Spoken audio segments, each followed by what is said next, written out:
তমাললতা আদিত্য দেশের হাতে গোনা নারী বিজ্ঞানীদের একজন। লন্ডন বিশ্ববিদ্যালয় থেকে 2002 সালে ডক্টরেট করেছেন উদ্ভিদ জীব প্রযুক্তি বিষয়ে। বাংলাদেশ ধান গবেষণা ইনস্টিটিউটের গবেষণা বিভাগের তিনি পরিচালক। যুক্ত ছিলেন 15টি গুরুত্বপূর্ণ ধানের জাত উদ্ভাবনের সঙ্গে। খরা সহিষ্ণু, বোরো মৌসুমের অনুকূল পরিবেশের উপযোগী, সুগন্ধি রপ্তানিযোগ্য, এমন সব নানান গুণের জাত। সর্বশেষ পুরস্কারটি পেয়েছেন গত বছর আন্তর্জাতিক ধান গবেষণা ইনস্টিটিউটের অতি সম্মানজনক সেনাধীরা পুরস্কার। বাংলাদেশের ধানের উন্নয়নে তার বৈজ্ঞানিক গবেষণা আর নেতৃত্বের অসামান্য অবদানের স্বীকৃতি। তার আগের বছর তমাললতার নেতৃত্বে থাকা উদ্ভিদ প্রজনন গবেষক দলটি বঙ্গবন্ধু জাতীয় কৃষি পুরস্কার পায়। প্রথম আলো তার জীবনের গল্পটা জানতে চেয়েছিল। আজ তাই তিনি আমাদের দপ্তরে আমার মুখোমুখি। ধন্যবাদ। দিদি, আপনার নামটা একটু অন্যরকম, তমাললতা। এটা নামটার পেছনে কোনো গল্প আছে? হ্যাঁ, নামের পেছনে অবশ্যই তেমন গল্প নেই, তবে তমাল সাধারণত তমাল একটা গাছের নাম, তমাল বৃক্ষ। তো সেটা তমাল যেহেতু আমরা জানি যে মেয়েদের নামে আকার, ঋষিকার, দিগ্গিকার হলে যেহেতু তমাল, সেই জন্যই লতা, জাস্ট বোঝানোর জন্য যে ওইটা মেয়েদের নাম, একটা নারীর নাম। আর আদিত্য মানে সূর্য। এটা একটা ব্যতিক্রমী নাম। হ্যাঁ, মনে হয় নামটা যিনি রেখেছিলেন তিনি হয়তো ভাবতেন যে আপনি একটা অন্যরকম কিছু করবেন। হ্যাঁ, হয়তো পুরুষ হয়ে জন্মাবো, হয়তো সেটাই ভেবেছিলেন যে তমাল, মানে তমাল নামটা আগে থেকেই হয়তো তারপর ওইটাকে লতা দিয়ে সেইটা নারীর একটা মানে চিহ্নিত করা যায়, সেই জন্যই দেওয়া হয়েছে। এটা আমার দাদু, আমার বাবার কাকা। এমন পেশায় এলেন যেটা অন্যরকম, সচরাচর মেয়েরা এই পেশায় আসে না। কৃষিতে কেন, আরও সেই সময় কৃষিতে কেন এসেছিলেন পড়তে? এটা আমি এসেছিলাম, আমি সাধারণত গ্রামে, আমরা জানি যে বাংলাদেশে তখন শতকরা 80% লোকই গ্রামে বাস করে এবং কৃষির উপর নির্ভরশীল। আমি ছোটোবেলায় দেখেছি, আমি ধানের ছড়া করিয়েছি, ধান খেতে যেতাম, তখন আমার বাবার ইচ্ছা ছিল যে আমি কৃষি বিজ্ঞানী হব এবং আমারও খুব ইচ্ছা ছিল। সেই জন্য আমি এইচএসসি পাশ করার পর ওই কৃষি বিশ্ববিদ্যালয়ে আমি পড়ব, এই মনোভাব নিয়েই কিন্তু আমি কোনো কোচিং সেন্টারে কোচিংও করিনি। আমি শুধু পাঠ্য বই পড়েই আমি এখানে সর্বোচ্চ মেধা তালিকায় আমি 5ম স্থান অধিকার করে আমি ভর্তি পরীক্ষায় উত্তীর্ণ হয়েছিলাম। এটাই চেয়েছি।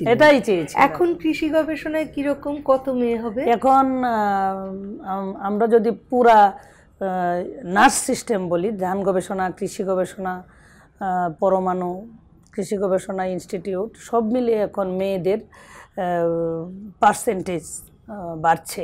কারণ কৃষি বিশ্ববিদ্যালয়ের এক সমীক্ষায় এখন দেখা যাচ্ছে যে 100 জন ছাত্রের মধ্যে শতকরা এখন 60 জনই কোনো কোনো অনুষদে মেয়েরা এখন আসছে। আমার সময় আমাদের 250 জনের মধ্যে 22 জন মেয়ে ছিলাম, অনেক কম ছিল।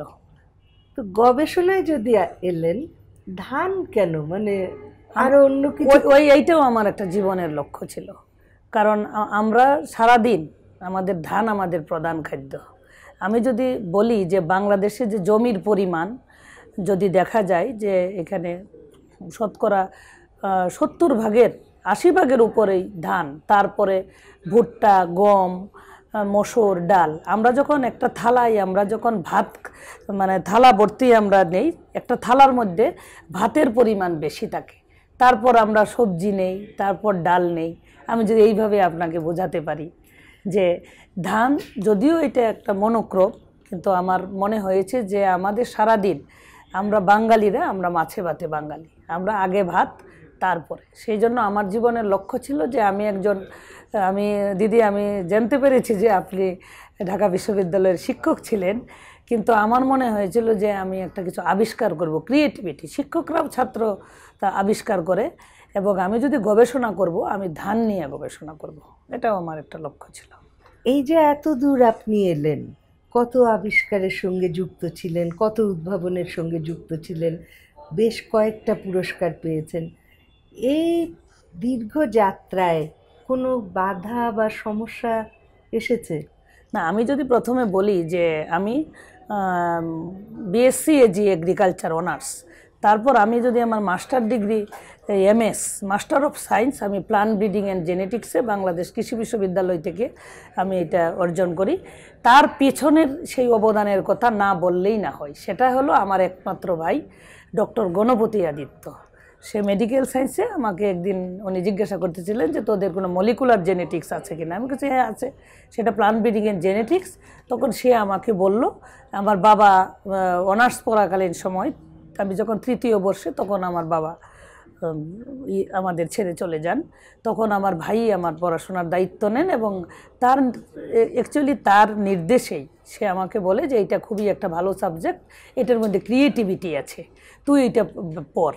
আমি তার কথাই, আমি কিন্তু আপনার এগ্রোনমি যেটা কৃষিতত্ত্ব বিভাগে ভর্তির প্রায় আমার 90% আমার ভর্তির কার্যক্রম সেটা ক্যান্সেল করে আমার ভাইয়ের জন্য, কাজে আমার ভাইয়ের অবদান আমি সবচাইতে আমি এক নম্বরে ধরবো, যে আজকে প্লান্ট ব্রিডিং জেনেটিক্স পড়াতে আমি এই জাত উদ্ভাবনের সাথে আমি সরাসরি জড়িত। তার মানে বিজ্ঞানের পথে আসার প্রথম আমার যে অনুপ্রেরণা আমার। যখন আপনি এলেন এবং করতে থাকলেন, তখন ধাপে ধাপে বাধা বা সমস্যা কি কোনো ফেস করতে হয়েছে কিনা? ধাপে ধাপে সমস্যা যদি বলি, আমাকে খুব কম সম্মুখীন হতে হয়েছে, কারণ আমার বাবা মারা যাওয়ার পর আমাকে কোনো দিন টিউশনি করতে হয় নাই। আমার ভাই সেই পড়ার খরচ বহন করেছে। তারপর আমি যখন এই মাস্টার্স 2 সেমিস্টার কমপ্লিট করি, তখন আমার বিয়ে হয়। আমি কিন্তু চাকরির শুধু লিখিত পরীক্ষায় আমি উত্তীর্ণ হই। কিন্তু আমার যে আরেক পুরুষ বলবো, আমার শ্বশুরমশাই, উনি আমাকে কৃষি বিশ্ববিদ্যালয়ে আমার ইন্টারভিউ নিতে গিয়েছিলেন।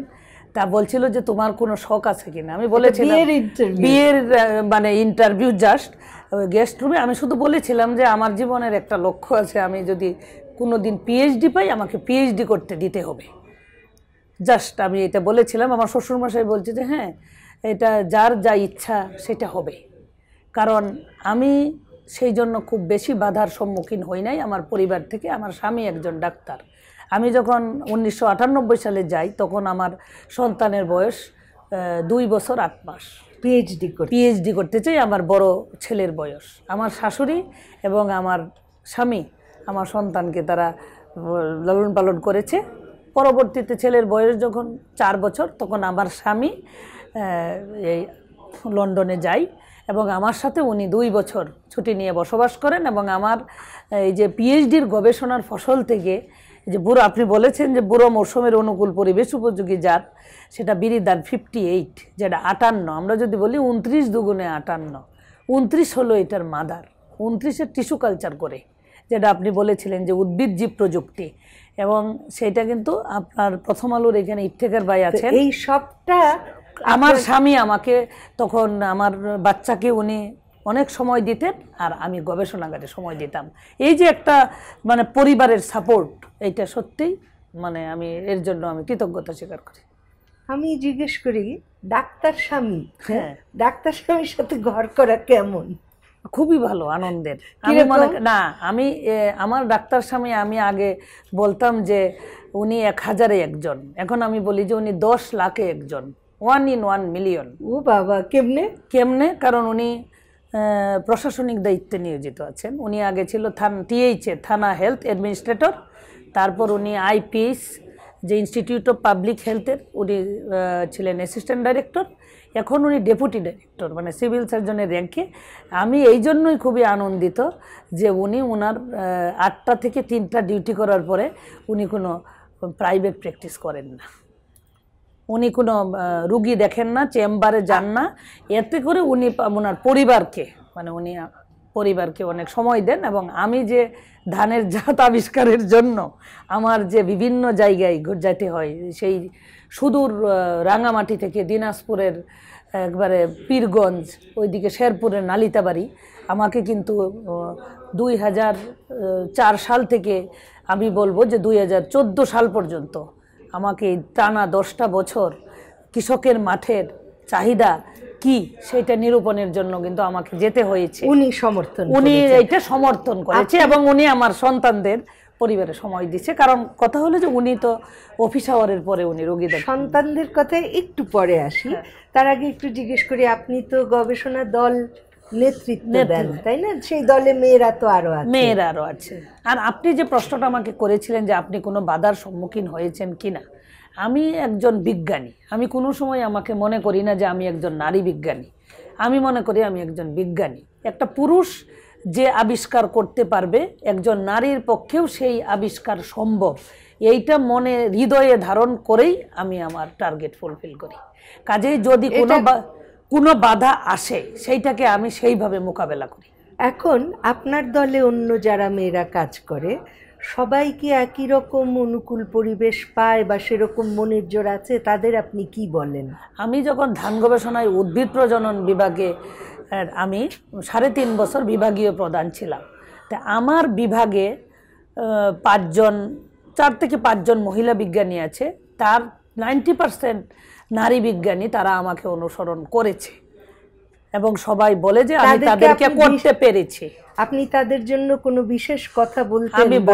আমি এইটাই বলি যে আমরা বিজ্ঞানী, আমরা কোনো সময় বলবো না যে আমরা নারী বিজ্ঞানী, আমরা পুরুষদের সাহায্য ছাড়া আমরা কোনো আবিষ্কার করতে পারবো না, এই ধারণা পোষণ করা যাবে না। এবং আমি বলি যে আমাকে যেখানেই দিবে, হেডকোয়ার্টারের বাইরে, আমাকে হবিলগঞ্জ, কুমিল্লা, বরিশাল, সেখানেই আমাকে যাবার জন্য প্রস্তুত থাকতে হবে। কিন্তু ওই যে আপনি অনেক মহিলা বিজ্ঞানীরাও ওনারা সংসার এবং কথা চিন্তা করে তারা হেডকোয়ার্টারের বাইরে যেতে চান না, কিন্তু আপনি আনন্দের সাথে বলতে চাই আমি দীর্ঘ 11 বছর। এখন আপনার ছেলেরা এটাকে কিভাবে নেয়? তারা মায়ের কাছে কি চায়? আমার ছেলেরা সেটা অনেক সময় পজিটিভভাবে, অনেক সময় হয়তো বা নেগেটিভভাবে নেয়। কারণ ধরেন বাচ্চা, কত বয়স? আমার এক ছেলে 22 বছর, সে ইলেকট্রিক্যাল অ্যান্ড কম্পিউটার ইঞ্জিনিয়ারিংয়ে রাজশাহী ইউনিভার্সিটি অফ টেকনোলজি, যেটা রুয়েটে পড়াশোনা করছে, সে 3rd ইয়ারে আছে। আর আমার ছোট ছেলে 9ম শ্রেণীতে পড়ে।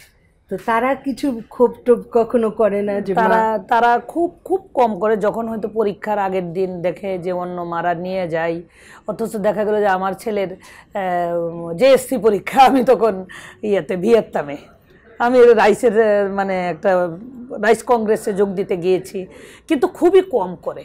মানে তারা সেভাবে সামাল দেয় কে? তাদের আমার বাসায় সৌভাগ্যক্রমে আমার সাহায্য করার আমার লোক আছে আর কি। এবং আমার স্বামী তো যেহেতু উনি যেহেতু হসপিটালের প্রশাসনের দায়িত্বে, সেই জন্য ওনাকে 8টা to 5টা এরকম ডিউটি করার পরে উনি বাসায় থাকেন। আমার শাশুড়ি আমাকে সময় দেন, আমার ননদরা যারা বিয়ের আগে ছিল তারাও আমার বাচ্চাদের সময় দিত।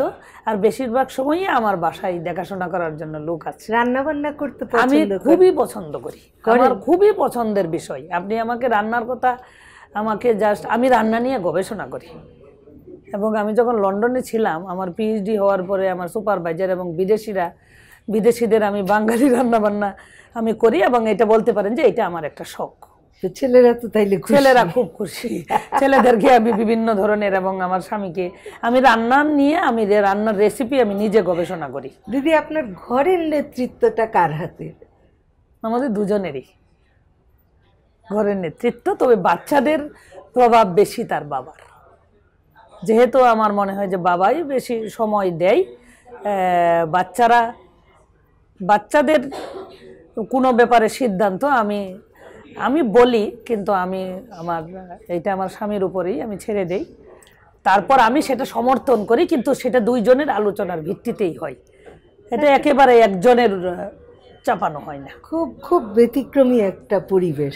দিদি, পেশার থেকে এমন কিছু কি আপনি শিখেছেন যেটা আপনার ঘরেও, আপনি পরিবারেও কাজে লাগাতে পারেন? হয় না, আমরা জীবন থেকে শিখি, আমরা প্রতিদিনই শিখি। এখন পেশাতে আপনি এমন কোনো অভিজ্ঞতা হয়েছে বা শিক্ষা হয়েছে যেটা আপনার ঘরের কাজেও বা সংসার পরিবারেও লাগে? ঘরের কাজে ধরেন আমি আমার বিভাগের একটা প্রধান, আমাকে এখানে বিভিন্ন মানসিকতার, এখন আমার 18টা ডিভিশন এবং 9টা আঞ্চলিক কার্যালয়, এখানে বিভিন্ন রকমের ধরেন বিজ্ঞানী আছে। তাদেরকে আমাকে সব সময় শাসনের সুরে কথা বললেও চলে না। তাদেরকে অনেক সময় ডেকে এনে কিভাবে কাজটা করা যাবে, এবং আমি পরিবারটাকেও একটা সমঝোতা মনে করি। অনেক নারীরা আছে, মেয়েরা আছে, তাদের যে কাঙ্ক্ষিত লক্ষ্যে তারা পৌঁছাতে পারে না। কাজে আমার পরিবার দেখে আমি মনে করি যে আরও 3-4টা নারীর পরিবার শিক্ষণীয় আছে। আর আমি সেটা আমার পরিবারে বলি যে আমাদের মেয়েদের, আমরা জানি যে পুরুষ শাসিত সমাজে আগে মেয়েরা কম চাকরি করত, পুরুষের বেতনের উপরে নির্ভরশীল ছিল, কিন্তু এখন এই সমাজ, আমাদের নারী বান্ধব সরকার মেয়েদেরকে মূল স্রোতে টানার জন্য খেলাধুলা, চিকিৎসা, শিক্ষা, এমনকি নারীরা এভারেস্ট জয় করেছে। এখন যেহেতু আমাদের মাননীয় প্রধানমন্ত্রী চাচ্ছেন, সেই জন্য কর্মক্ষেত্রে আমি মনে করি যে নারীদের বাধা বিপত্তি এড়িয়ে পুরুষরা যেখানে যেতে পারবে, পুরুষরা যদি খাগড়াছড়ি বান্দরবনে যেতে পারবে, তাহলে আমি কেন পারবো না? কিন্তু তার জন্য দরকার আমি মনে করি পরিবারের সাপোর্ট এবং নারীদেরও কর্মক্ষেত্রে যে তাদের নিরাপত্তা এবং একটা কাজের পরিবেশ, এটা খুব গুরুত্বপূর্ণ। তা আপনি তাহলে পেশা থেকে বাসা ম্যানেজমেন্টটাও আমি শিখেছি। উল্টো দিক থেকে যদি দেখি, যে পরিবারে বা বাড়িতে আপনি এমন কিছু শিখেছেন যেটা আপনার পেশাগত জীবনে আপনি খাটিয়েছেন বা কাজে লাগে? হ্যাঁ, আমি আমার পরিবার থেকে শিখেছি, আমার মার কাছ থেকে শিখেছি যে কোনো কিছু পুরস্কার, কোনো কিছুর আনন্দ ডাকে, সেইটা পরিবারের সাথে যখন আমরা ভাই বোনের সাথে শেয়ার করি। এরকম আমি যে ধরেন আন্তর্জাতিক সেনাদিরা রাইস রিসার্চ অ্যাওয়ার্ড পেয়েছি, আমি মনে করেছি এই অর্জন আমার একার নয়, এই অর্জন আমার প্রতিষ্ঠানের যে সংশ্লিষ্ট বিজ্ঞানী, আরও অন্যান্য বিভাগ আছে, সেইখানে আমার মহাপরিচালক মহোদয় আছেন, পরিচালক প্রশাসন, তাদেরও সেইখানে অবদান রয়েছে। কাজেই আমার আনন্দটা আমি তাদের সাথে ভাগাভাগি করে, আমি অনেক সময় মিষ্টি বিতরণ করি, তাদের সাথে খাওয়া দাওয়া করি, একটু চা খাই। আমার বিজ্ঞানীদের আমি নেই, আমার বিজ্ঞানীরা, মহিলা বিজ্ঞানীরা আমাকে আসার পরে তারা একেবারে অনেক ফুল দিয়ে আমাকে বরণ করেছে। পুরুষরাও এসেছে, তারা আমাকে অভিনন্দিত করেছে, পুরুষরাও এসেছে এবং নারীরাও এসেছে। দিদি, কি এখনো করা হয়নি, মানে আর কি করতে চান? কোনো একটা স্বপ্ন বা কোনো কিছু এখনো করা বাকি আছে? এখনো করার বাকি আছে।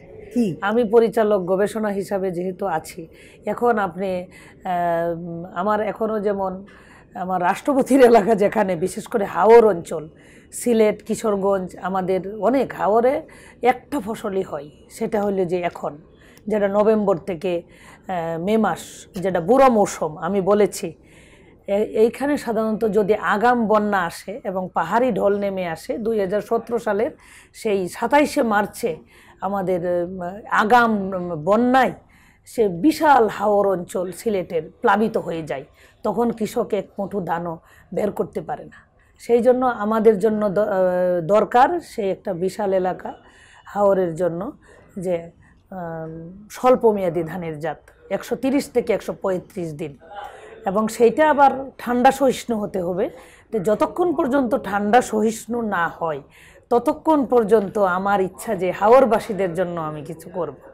আর যারা গ্রামে গঞ্জে যারা পোলাও রান্না করে, যারা আমরা পূজা পার্বণে আমরা ভোগ দেই, যেমন দোলা ভোগ, কৃষ্ণ ভোগ, কিন্তু সেইগুলোর জীবনকাল 140 থেকে 45 দিন, একটু ঝড় বৃষ্টি আসলেই সেইটা ঢলে পড়ে। যেমন আমার বাবার বাড়ির এলাকান ময়মনসিংহ ফুলপুর তুলসীমালা নামের একটা জাত, কিন্তু সেইটা একটু আবহাওয়া, বৈরী আবহাওয়া হলে এটা ঢলে পড়ে এবং এর বিঘাতে মাত্র 5 থেকে 7 মণ ধান পাওয়া যায়। কিন্তু আমার ইচ্ছা সেটা বিঘা থেকে 12 থেকে 14 মণ করব, যে আমার নেতৃত্বে আমার বিজ্ঞানীরা সেটা করবে।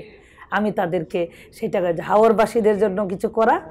আর এই যে আমাদের ধরেন কাটারি বুক, দিনাজপুরের কাটারি বুক, কিন্তু এর পুরনো জাতগুলাকে আমি মনে করি যে এটা আমার উচ্চ ফলনশীল জাতের বৈশিষ্ট্য হবে, যেটা বাঙালির ঐতিহ্য, সেইটা কিন্তু ফলন বেশি হবে। তাহলে তো দিদি আরো অনেক বছর কাজ করার বাকি রয়ে গেছে। আমার চাকরি এখনো 7.5 বছর চাকরি আছে। তারপরে আমি সমাজ সেবা করব। অনেক ধন্যবাদ দিদি।